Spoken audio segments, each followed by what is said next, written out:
morning. I'm very happy to be here. I have to say I was once a young Atlanticist. Now I'm just an Atlanticist, very proud to be one, and very excited to get to talk with all of you this morning about what we're doing here at the Summit.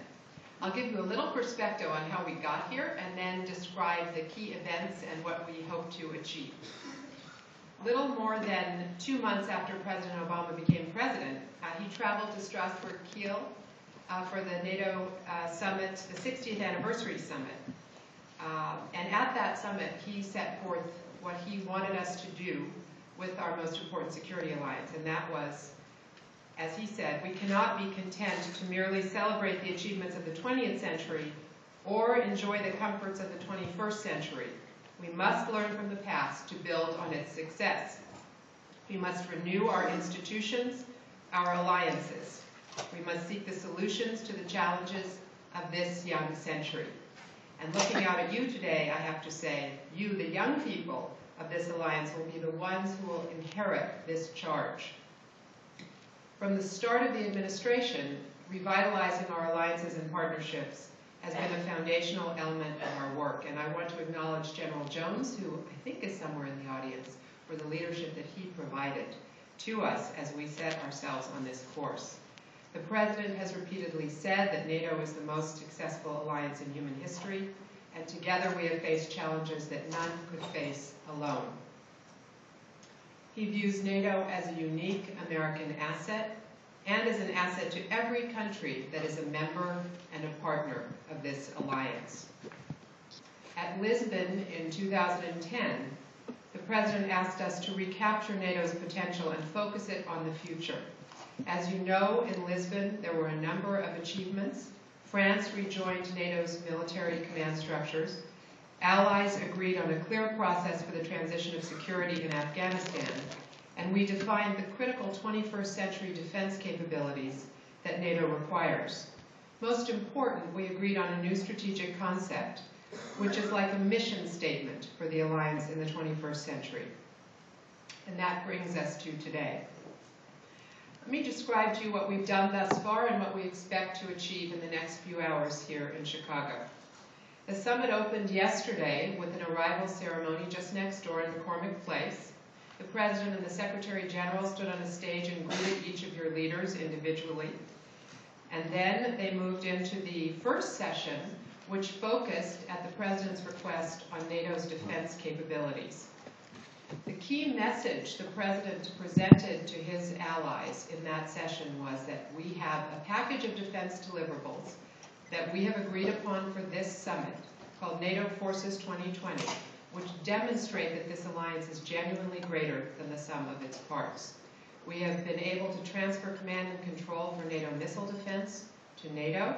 This is called declaring interim capability. We have purchased as an alliance a number of Global Hawk unmanned aerial vehicles to provide intelligence, surveillance, and reconnaissance for the alliance. We have a set of smart defense deliverables which allow allies to pool and share capabilities in an age of austerity. We've agreed on Baltic air policing to provide that kind of capability to the Baltic states so that they don't need to purchase their own fighter aircraft, and a number of other elements. But the President said this is not enough, and so I want to underscore this. He said this is a very good first step, but there is much more to do. If we want to ensure that this alliance will be fully capable of meeting 21st century threats, each of our countries must continue to invest in defense, and each must make hard choices, as the United States did in its defense review earlier this year, about where we put our defense funds, because all of us have legacy systems and commitments to the kind of defense capabilities that may not be relevant to the challenges of the present and the future, but may be legacies of the past. So we challenged our allies to pursue NATO Forces 2020, and when we meet again at our next summit, to ensure that we have carried this forward. After that session, there was a brief break, and then the President welcomed all of his allied colleagues at a beautiful dinner at Soldier Field, which is the football stadium that was built in Chicago to honor those who were lost to the United States in World War I. And because of the commitment over the decades of NATO by all of our militaries to serve and in some cases to sacrifice their lives in the interests of our common security. We wanted to hold this dinner at Soldier Field. And so the Allies gathered together there last night to have an intimate conversation, just with leaders and one advisor each, on the future of our commitment in Afghanistan. And that discussion last night focused principally on what role the alliance will play after 2014. After we have completed our combat mission in Afghanistan, what will NATO do to sustain the investment it has made and continue to support the Afghan people? And a number of decisions were taken last night with regard to the future of NATO's role in Afghanistan. This morning, the leaders are meeting now in another session, a much larger session. So last night they met on Afghanistan, 28 allies and the Secretary General.